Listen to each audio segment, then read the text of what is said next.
Assalamualaikum warahmatullahi wabarakatuh. Selamat siang. Waalaikumsalam warahmatullahi wabarakatuh. Ya, selamat siang para hadirin di VCT 9 dengan topik dampak K-pop. Perkenalkan, saya Fadilah Ayu Safitri dari MAN 1 Jember kelas 11. Dan di sini saya sebagai host dari Zoom meeting kali ini. Dan tim saya akan membawakan topik dampak K-pop tersebut.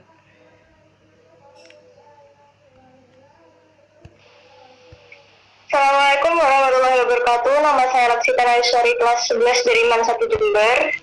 Hari ini saya akan menjadi moderator kalian semua. Saya akan menjadi moderator kalian semua pada hari ini. Pertama-tama, mari kita panjatkan puja dan puji syukur kepada Allah Subhanahu wa taala berkat rahmatnya. Kita bisa menghadiri siton yang berjudul dampak K-pop pada siang hari ini. Agenda selanjutnya adalah kita akan mendengarkan presentasi dari Nindya. Kepada Nindya, waktu dan tempat dipersilahkan. Terima kasih, Laksita. Oke, saya akan share screen terlebih dahulu.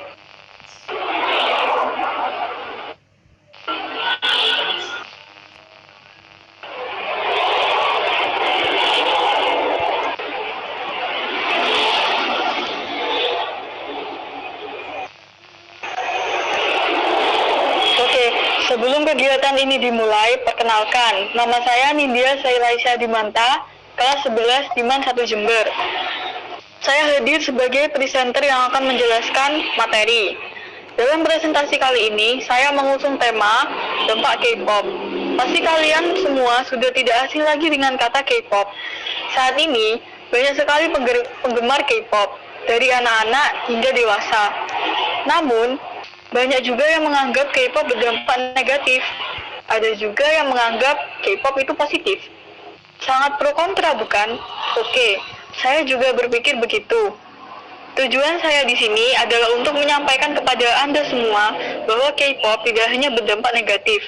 Jadi, mari kita bicarakan tentang itu. Apa itu K-pop? K-pop atau Korea Pop atau musik populer Korea adalah genre dan industri musik yang menggunakan campuran elektronik, hip hop, pop, rock, R&B, dan musik lainnya. Itu dimulai di Korea Selatan. Selain musik, K-pop telah tumbuh menjadi subkultur populer di kalangan remaja dan dewasa muda di seluruh Asia. Jadi seperti yang kita tahu bahwa K-pop berasal dari Korea Selatan dan identik dengan girl group atau boy group mereka. Oke, lanjut. Generasi K-pop dibagi dalam 4 generasi dan sekarang K-pop memasuki generasi yang keempat. Apa itu idol K-pop? Jika Anda masih baru mengenal musik K-pop, pikirkan grup pop seperti One Direction, Little Mix, dan Fifth Harmony di barat. Mereka dekat dengan konsep idol. Jika di Korea Selatan, idola K-pop seperti Super Junior. Siapa yang tidak kenal Super Junior? Mereka sangat legendaris pada masanya. Atau yang sedang populer, seperti Blackpink dan BTS. Siapa yang tidak mengenal mereka? Orang yang tidak suka K-pop bisa menghafal lagu mereka, seperti Hit You With That True True True. Siapa yang tidak tahu ini?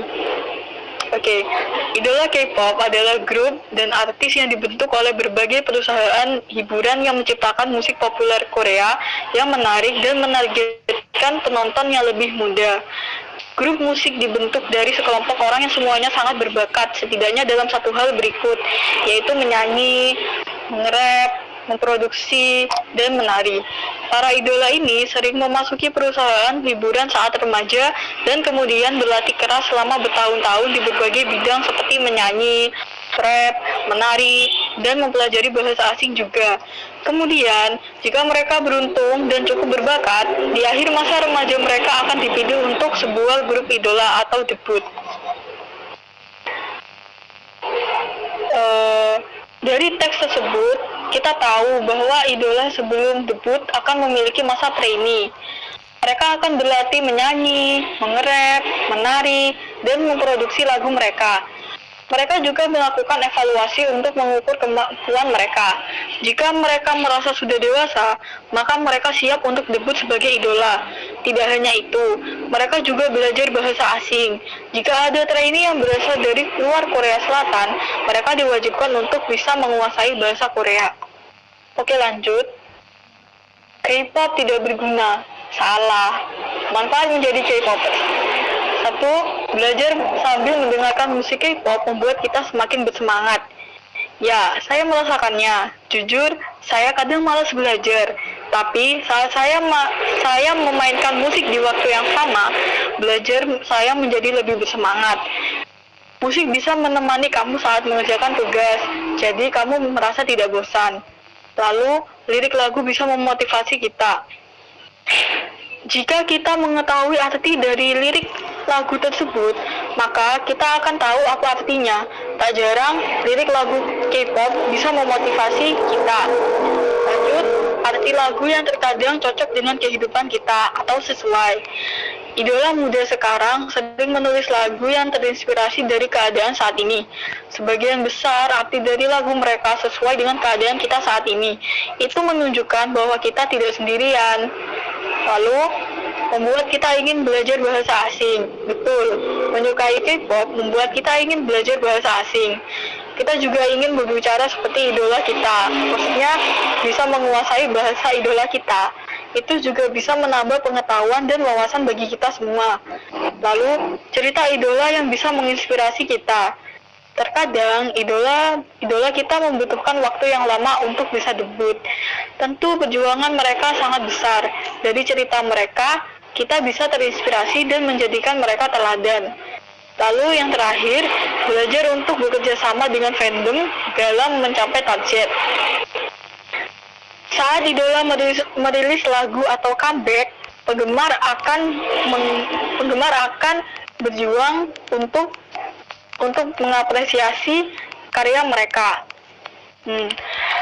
Biasanya, penggemar akan berjuang bersama untuk mencapai target, seperti menaikkan peringkat, memberikan penghargaan kepada idola, dan banyak lagi. Kemungkinan besar itu semua bisa melatih kita untuk bekerja sama. Selanjutnya, saya akan menceritakan sebuah cerita. Ini tentang seseorang yang telah berjuang selama 7 tahun untuk mencapai tujuannya. Oke, mari kita mulai. Bang Chan lahir pada bulan Oktober 1997 sebagai putra tertua dari 3 bersaudara di Seoul, Korea Selatan. Selama masa kecilnya, Chan pindah ke Sydney, Australia. Pada usia 13 tahun, ia lulus audisi lokal di Australia untuk label K-pop JYP Entertainment. Chan mengalami masa trainee di JYP selama 7 tahun. Dari teks, kita bisa tahu bahwa selama masa kecilnya, ia menghabiskan waktunya sebagai trainee di JYP Entertainment. Setiap hari, dia berlatih untuk bisa debut sebagai idola. Meskipun usianya masih muda, dia pindah ke Korea untuk berlatih di agensi tersebut. Selama waktunya di agensi tersebut, Chan berteman dekat dengan banyak orang, termasuk seperti grup legendaris yaitu GOT7, Twice, dan Day6. Chan berlatih di JYP selama 7 tahun. Di samping itu, dia juga menyaksikan teman-teman trainee-nya debut tanpa dirinya. Tapi, dia tidak menyerah. Setiap hari, setiap malam, dia berlatih dan percaya bahwa suatu hari dia akan debut. Keluarganya di Australia juga sangat mendukungnya. Banyak orang bertanya, kapan dia akan debut? Dan jawaban ibunya adalah, dia terlalu muda untuk debut, jadi dia harus terus berlatih. Setiap bulan, dia menunjukkan evaluasi yaitu showcase. Hingga pada Oktober 2017, dia lolos showcase. Setelah menunggu selama 7 tahun, akhirnya dia debut dengan Stray Kids. Pada Maret 2018, Bang Chan resmi debut bersama Stray Kids. Ia menjadi pemimpin grup. Dia menjadi lebih bijak ketika dia semakin dewasa. Ya, dia adalah pemimpin terbaik. Tidak hanya baik kepada teman-temannya, dia juga sangat baik kepada para penggemarnya yang disebut dengan Stay. Setiap minggu, dia mengadakan siaran langsung yang disebut dengan Chance Room untuk memberikan motivasi. Stay menyebutnya sebagai safe place. Oke, lanjut. Dari cerita ini, kita dapat mengambil hikmah. 1. Pantang menyerah. 2. Bekerja keras. 3. Memiliki jiwa kepemimpinan. 4. Mudah bergaul dengan seseorang. Dan yang kelima, selalu berpikiran positif. Oke, selanjutnya adalah efek samping. Selain itu, K-pop memiliki sisi positif dan negatif. Menyukai K-pop bisa menguntungkan dan merugikan. Semua itu tergantung kita sendiri. Oke, lanjut. Sisi positif. Banyak orang yang menganggap K-pop sebagai pengaruh yang buruk. Padahal, K-pop juga memiliki pengaruh yang positif. Di antaranya yaitu 1. Memahami banyak bahasa seperti Korea dan bahasa Inggris. Betul, menyukai K-pop membuat kita ingin belajar bahasa asing. Kita juga ingin bisa berbicara seperti idol kita. Itu juga bisa menambah pengetahuan dan wawasan kita. Yang kedua, memiliki banyak teman dari berbagai daerah. Dari media sosial, penggemar K-pop mudah bergaul dengan seseorang. Makanya mereka punya banyak teman dari berbagai daerah. Yang ketiga, K-pop bisa menjadi motivator bagi diri kita. Jujur, saya kadang malas belajar, tapi saat saya memainkan musik K-pop di waktu yang sama, belajar saya menjadi lebih bersemangat. Musik bisa menemani kamu saat mengerjakan tugas, jadi kamu tidak merasa bosan.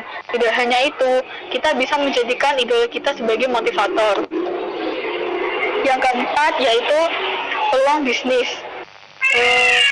Bagi K-popers bisa juga membuat online shop yang menjual merch K-pop seperti album, lightstick, photocard, dan masih banyak lain. Tentunya ini juga menguntungkan bagi kita. Yang kelima, fakta bahwa lirik lagu K-pop tersebut kebanyakan bisa membuat kita percaya diri. Ya, arti dari lagu tersebut bisa membuat kita atau mengajari kita untuk percaya diri kepada diri kita sendiri. Yang keenam adalah pergaulan yang sehat. Ya, itu benar.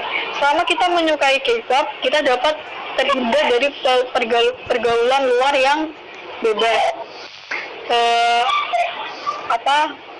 Menjadi K-pop itu bisa termasuk pergaulan yang sehat, karena kita tidak mungkin kan keluar rumah terus ikut-ikutan yang gak jelas gitu, karena kita sudah punya hobi sendiri gitu. Terus yang ketujuh, menabung. Ya, menyukai K-pop itu mengajari kita untuk menghemat uang, menabung juga. Terkadang kita akan menggunakan uang tersebut untuk membeli merch K-pop yang kita inginkan. Selanjutnya adalah sisi negatif. Terkadang ini akan menjadi sangat buruk dan merugikan untuk kita, tergantung kitanya sendiri. Yang nomor 1 adalah halusinasi. Ya, halusinasi adalah hal-hal yang dirasakan tetapi tidak nyata. Seperti kita menganggap idol kita sebagai pacar kita, seperti itu. Itu namanya halusinasi. Yang kedua, melupakan waktu. Ya, terkadang K-popan terus kita bisa menjadi lupa akan waktu. Kita cenderung menghabiskan waktu untuk menonton K-pop. Itu sangat merugikan. Yang ketiga, jiwa-jiwa yang konsumtif. Ya, menyukai K-pop membuat kita konsumtif karena kita bisa menghabiskan uang kita untuk membeli merch K-pop. Yang keempat adalah fanwar. Fanwar adalah perang yang terjadi karena saling serang yang terkadang hanya disebabkan oleh masalah sepele yang menyangkut segala masing-masing, baik itu di media sosial maupun yang lebih parah lagi di dunia nyata. Dan biasanya ini terjadi kepada fans K-pop yang agak toksik gitu.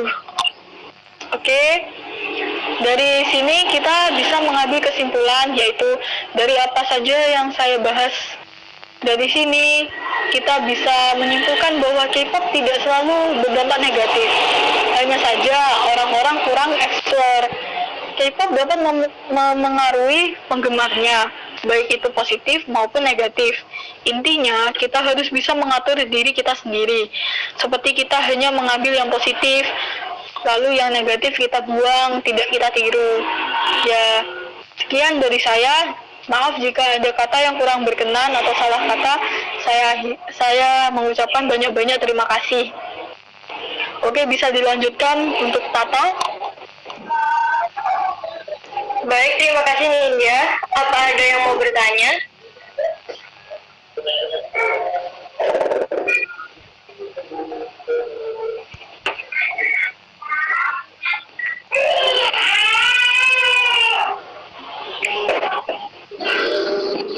Ada yang mau ditanyakan?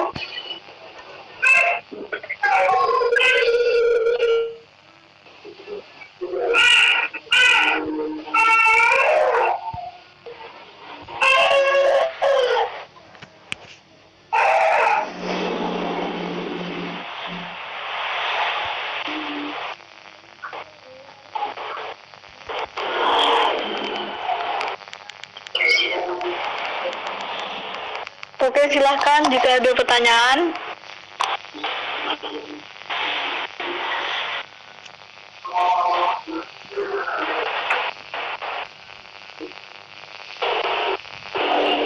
Pertanyaannya bisa dikirim lewat chat ya.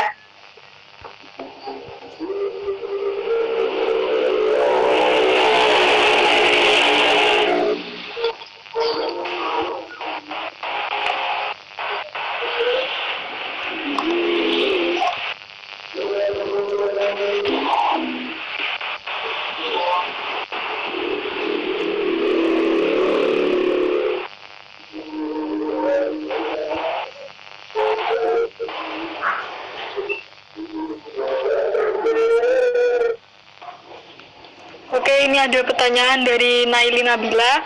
Permisi sebelumnya. Assalamualaikum warahmatullahi wabarakatuh.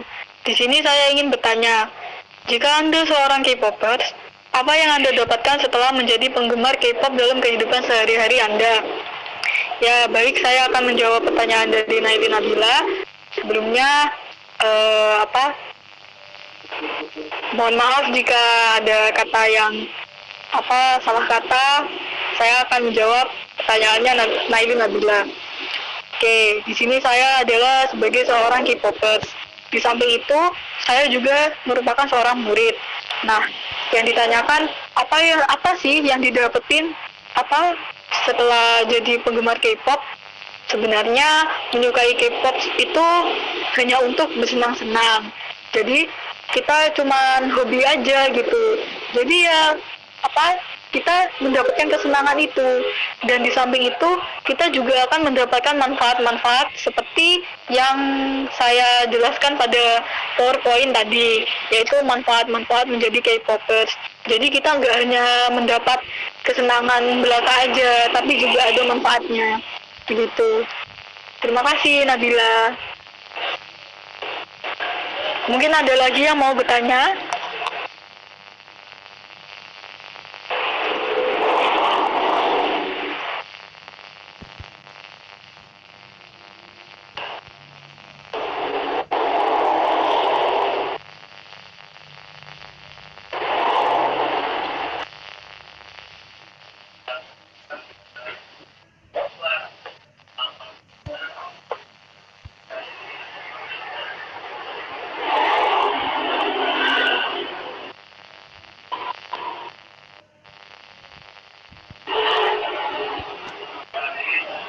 Oke, ini ada pertanyaan lagi dari Hamdia.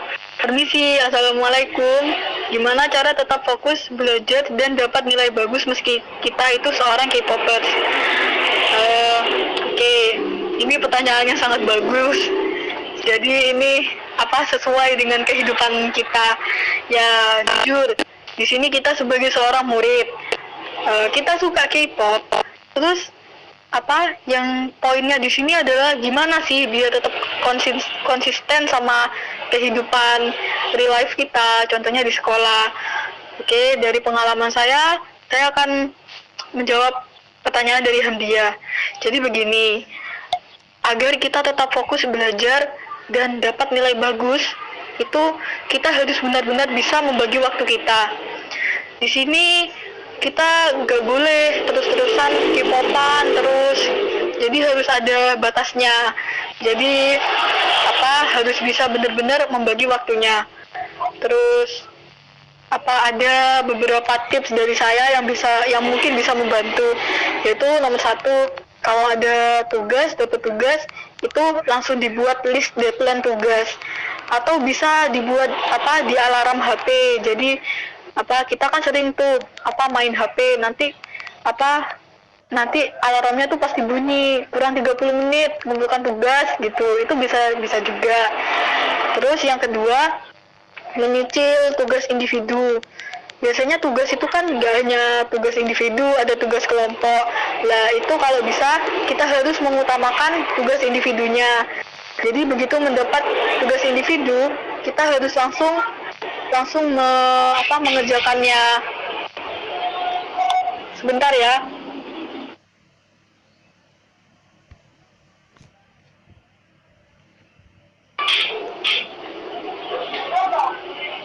Oke, mohon maaf karena barusan sinyalnya hilang. Saya lanjutkan. Ya, jadi harus mendahulukan tugas individu. Soalnya kalau tugas kelompok kan kita bisa menyicil bareng-bareng tuh. Kalau tugas individu kan tanggung jawab kita sendiri. Terus yang ketiga adalah kita harus buat prinsip. Seperti aku nggak akan K-popan sebelum aku mengerjakan tugas. Ini membantu banget. Nah, kita harus bisa menerapkan prinsip ini kepada hidup kita. Sudah, itu aja yang bisa saya sampaikan. Terima kasih, Hamdia.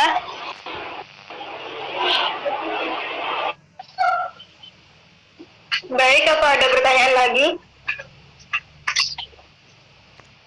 Pertanyaan terakhir mungkin ya?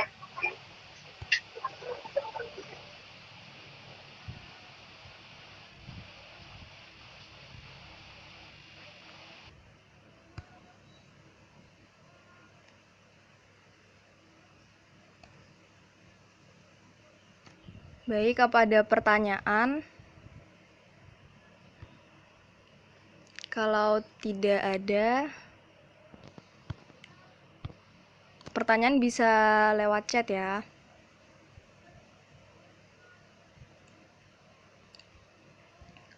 Baik, tidak ada pertanyaan ya.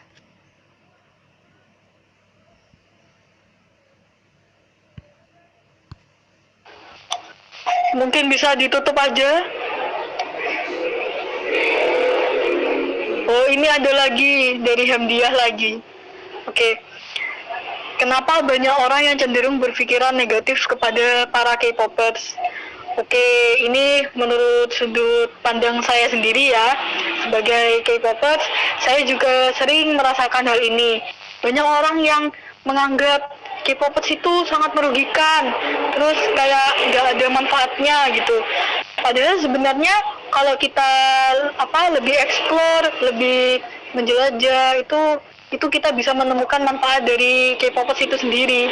Nah, kemungkinan banyak orang berpikiran negatif ini karena mereka hanya tahu sisi luarnya saja. Yang mereka tahu cuman sisi luarnya aja. Wah, ini sering banget ngefan girl gitu aja, gak pernah belajar. Padahal di balik itu kita juga berpikir, kita pikirin real life kita juga, gak hanya melulu tentang K-pop. Jadi mungkin aja mereka berpikiran negatif itu karena mereka kurang explore sama K-popers. Udah, itu aja jawaban yang bisa saya berikan. Terima kasih, Hamdia. Apakah ada pertanyaan lagi?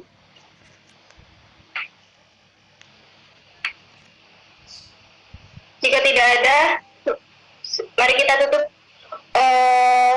video konferensi hari ini dengan baca hamdalah bersama-sama. Alhamdulillahirrahmanirrahim. Terima kasih semua yang sudah hadir pada hari ini. Assalamualaikum warahmatullahi wabarakatuh. Waalaikumsalam warahmatullahi wabarakatuh. Baik, sekian Zoom meeting pada hari ini. Terima kasih atas perhatian teman-teman dan Bapak Ibu guru. Kurang lebihnya mohon maaf. Wassalamualaikum warahmatullahi wabarakatuh. Waalaikumsalam warahmatullahi wabarakatuh.